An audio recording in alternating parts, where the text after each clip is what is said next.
Thanks. My name is Tio. I came across a guitar that needed some work, and when I came to my friend and said I'm about, a few $100s into fixing this, I need to collect on it, and you can have your guitar back. He said, just go ahead and keep the guitar. He says, I can't afford to do it right now, and he said, just keep the guitar, and I gave him another guitar to play, so we worked something out. And I did get this going. We're going to do a detailed video of this in just a moment. I want you to see this just in the natural light, and I'll explain to you what's going on. The back is mahogany. The neck is mahogany. The block inside is hard rock maple. The replaced struts and on the soundboard are all hard rock maple. Longleaf silver maple fretboard. The frets should be replaced. These are the original ones. I put them in here so they wouldn't get lost. I'm going to explain a little bit more about this.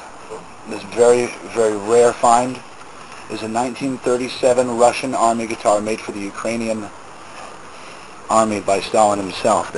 You'll never see another guitar like this. Those tuning pegs, when I saw them, I really thought to myself, I found something here.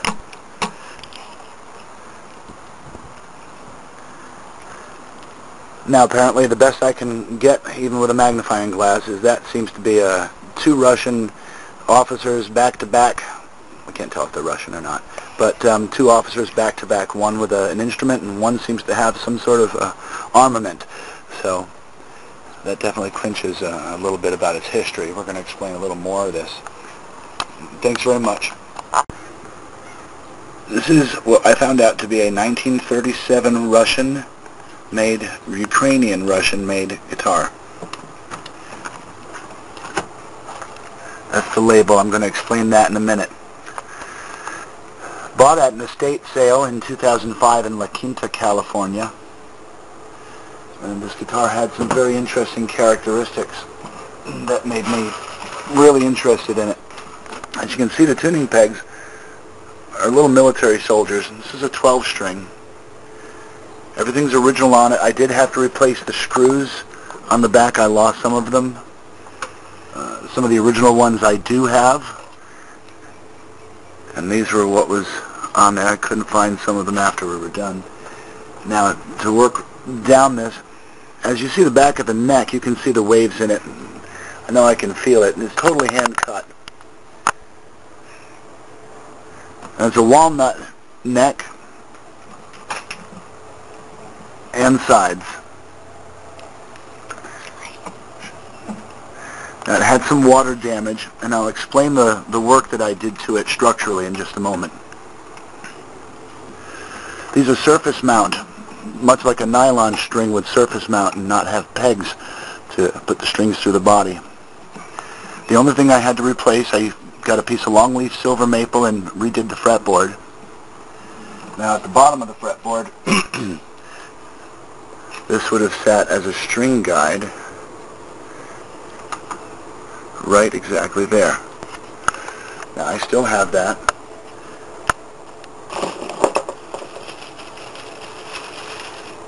I also have a piece of binding for the places here that had to be touched up. Now front and back, there's a couple places that were touched up with paint because the binding was just so dilapidated and disintegrated. It might even still be there underneath. This is just to get it solid. Now while we're here with the camera, right in here, this hole, originally there was a screw. I had to cut it off to get it out. The wood swelled up, and I'll do a demo on that right here. This is another guitar neck, and this is actually pieces of the block that came out from inside of here. Now the neck originally had a hole in it, drilled out like you saw in the back, and your block would have gone up here like this, basically.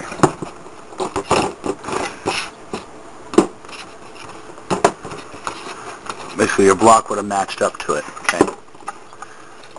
Like this.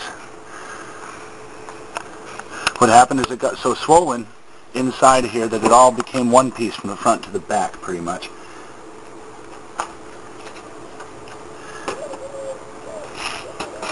And this original block, this is where that was. That would have originally, like some of the Taylor models of guitars, would have unscrewed and the neck would have come off. that would have been impossible to for me at the time with the tools I had to reconstruct it and have that function actually work.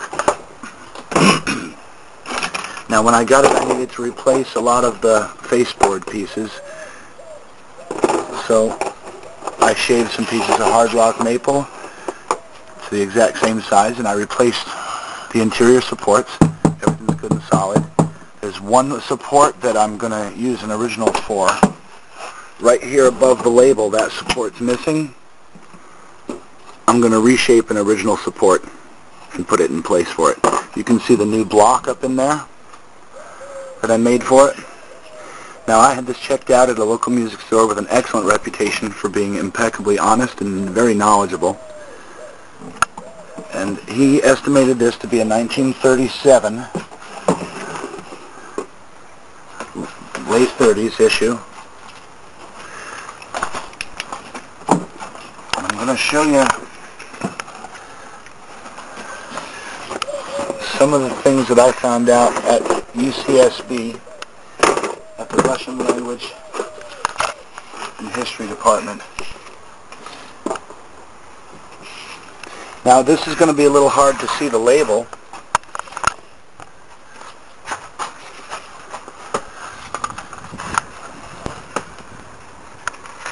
But we're going to kind of redraw the label.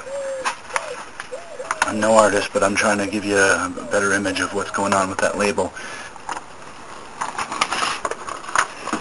So your basic label, this is a little bit enlarged. Like I said, I'm no artist.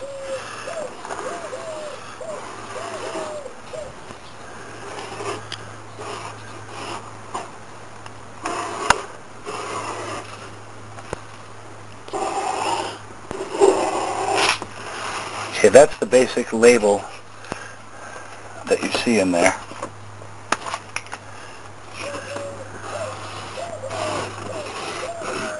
Okay, and your basic shape around here. This is some of the, I'll explain this in a minute better. It's the basic design you see in there.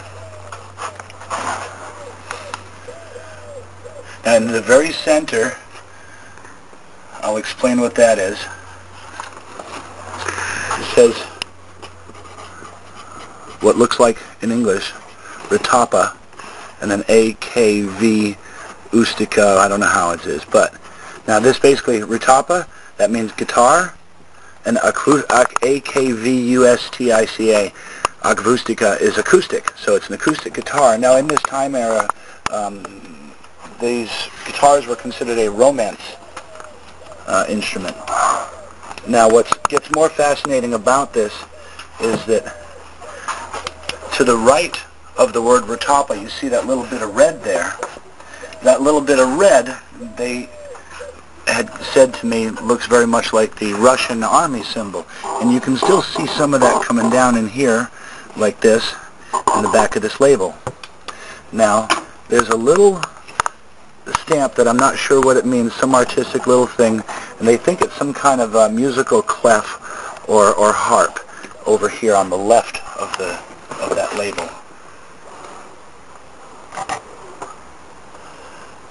Now, in the very top, I've got an excellent little pointer in one of these. In the very top here, that says what translates to, and I'll write it, what's going in here, these words, it translated to factory, and the closest they got was tremita, factory tremita. Now, the first thing they said about this is the use of the V, something like this, in the word acoustic, immediately told them that it was Ukrainian made. So we know it's a Ukrainian guitar from the late 30s. Well, Ukraine was Stalin's base, and there was a lot of purging going on.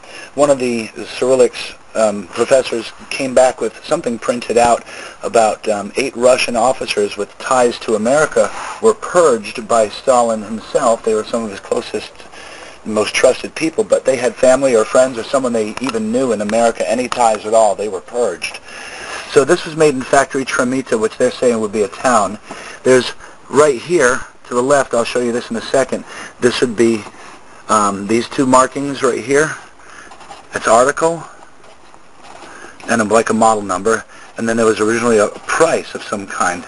Now this is so worn, these here, you can't make out any of that. This was actually factory article, and then there was this here. Some of this, one of these lines here, let me go back and review.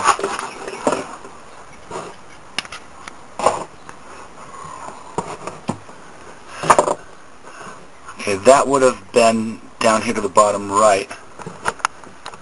Would have been right in here, this wording right in here. And that would have been Chusku, and they broke it down because it was Ukrainian to Va Pusku, which would have meant release date of this production. Now the only numbers that were legible on here were towards the top area right here, and those numbers were 25956-8.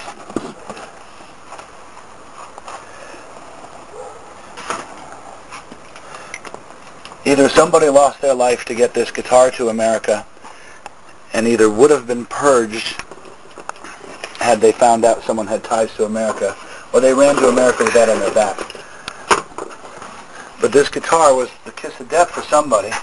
Either they ran to America with this guitar in their hands, or they mailed it to America as soon as they got it, and the military officer in charge of the postal department had told his commanding officer that he had ties to America, and he was purged. But the guitar made it. And the guitar actually is playable. I haven't restrung it yet because of the fact these tuning pegs are very old and I don't want to hurt them. If I was going to actually make this something playable, I would put different tuning pegs on it. Everything else would be fine. I wouldn't want to damage these. I would leave them on just for the historical value of them, or put them aside somewhere if I was going to play it. But I actually think this belongs in a museum.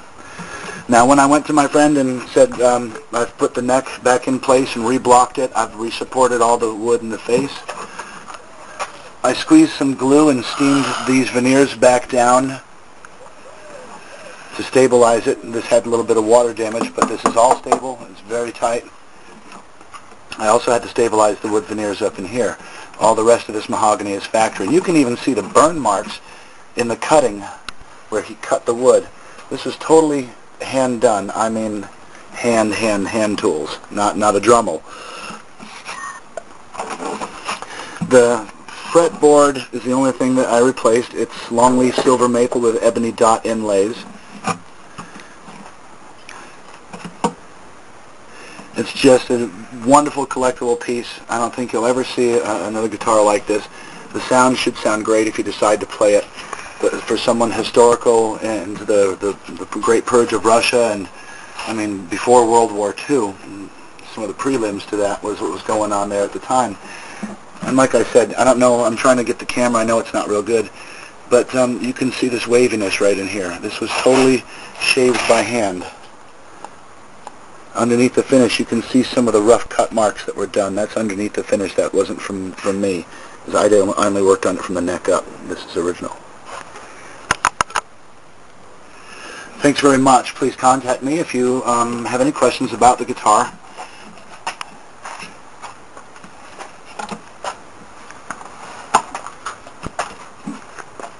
It's 1937 Ukrainian Army-made Russian 12-string. As factory as I could make it to make it playable. All the original parts, all the original wood pieces, the original screws that I have, the block, everything will go with it for its historical value. Everything needed also to make it playable. You'll need to put the saddle in here. This one's the only thing that's broken that's still there, but it gives you a guide as far as what height it should be. It should play real nice. It's very solid. And it's a piece of history, and I'd really just hate to see this get scrapped.